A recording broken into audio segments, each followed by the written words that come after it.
Hi, today we're going to be talking about another form of an enzyme immunoassay. What? Another ELISA tutorial? Do you know how many there are on here already? This assay does not require you to wash out at any of the steps. You just throw everything together and you are able to get a detection of whether there's interaction between your analytes. We'll see. The ALPHASCREEN technology uses beads coupled to either streptavidin or biotin in microplates to detect molecular interactions. In this way, it's like any immunoassay where the interaction or lack thereof of one molecule with another is measured or quantified. What's unique about this type of detection technology is that there are no wash steps or separation of the interacting molecules from non-interacting molecules, as you would have to do in an ELISA or a chemiluminescence-based assay, where a wash step is incorporated to remove the non-specific binders before you can measure or quantify the readout. The sample volume in this technology is also remarkable. In an ALPHASCREEN, you need as little as 5 microliters in a standard assay or even 1 microliter in a miniaturized assay. I must mention that the ALPHASCREEN has a related technology called an alpha ELISA, which uses a different molecule in the beads, and that has even smaller sample volume requirements. The first thing you do is to add your sample, which contains the analyte that you're trying to measure. So the sample that contains your target molecules. As I've mentioned, 5 microliters is sufficient. You then add antibodies that will recognize your target molecule. Note that the antibody must be biotin-related. Remember that the natural interactor of biotin is a molecule called streptavidin. Streptavidin has a very strong affinity for biotin. Whenever they're together, they will come close together. So your biotin-related antibody, which will detect your analyte of interest in the sample, goes in at the same time as a so-called acceptor bead. Now, the acceptor bead is so named because it has the ability to accept a singlet oxygen that is released by a donor bead. Now, we haven't added it yet, but it will come later.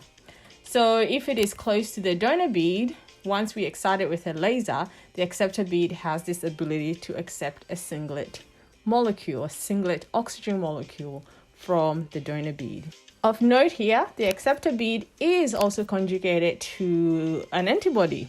So it's conjugated to a molecule that recognizes your analyte. Now, an antibody that recognizes another part of the analyte in this case. As an aside, remember that the site that an antibody engages with or recognizes it is referred to as an epitope. So I will use epitope maybe later on in the discussion. So I thought I'll just refresh our minds that the site that an antibody binds to on a molecule that we are seeing if it interacts with is called an epitope. So in this way, the ALPHASCREEN assay is just like a sandwich assay that is used in some ELISA formats. Now, it's worth pointing out that I've spoken about antibodies that the donor bead is coupled to, but it's worth mentioning that the molecule can also be coupled to any other molecule where we know there's an interaction between them. So, for example, if you're trying to detect a protein-peptide interaction, you could couple the acceptor bead to a biotin-related peptide and the acceptor bead to a tagged protein partner. So now that you've got your sample in the system, you put your biotin-related antibody and the acceptor bead, which also has an antibody on it, you give time for the interaction to solidify as the biotin-related antibody interacts with a spot on your analyte. Remember, it's called an epitope, while the acceptor bead also interacts with another spot on your analyte. The incubation is allowed to proceed for an hour. Next, more beads. The donor bead is streptavidin coated and is very special. It releases singlet oxygen when it is excited by a laser of 680 nanometers. So here's the wavelength of light. Each color has an associated wavelength, which has been measured. And it turns out that light in a reddish range has a wavelength of, it fits, it's a range, but 680 looks reddish. to our eyes. And so that's the kind of light that the laser will use to excite the molecules in your donor beads. Now remember that the natural interactor of biotin, or a strong interactor of biotin, is streptavidin. So the moment that the donor beads, which are coated with this streptavidin, is placed into the system, the biotin-related antibody acceptor bead complex is suddenly pulled towards the donor bead. It's just strong affinity, so it will pull them together. And this is where, when you have this release of the singlet oxygen happening, you now have a chance to amplify the signal and detect who is interacting with your molecule.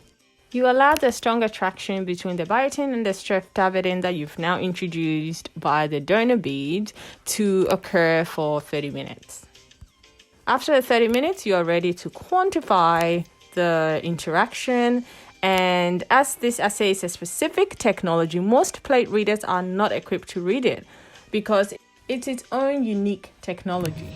So the Envision plate reader, I know, has lasers and detectors that can read this type of assay format. So can the Aspire plate reader. However, the Aspire doesn't automatically have specific detectors for alpha technology, so you would have to order it in, even though it's designed to have it, but it doesn't ship with it. So it will be an additional cost.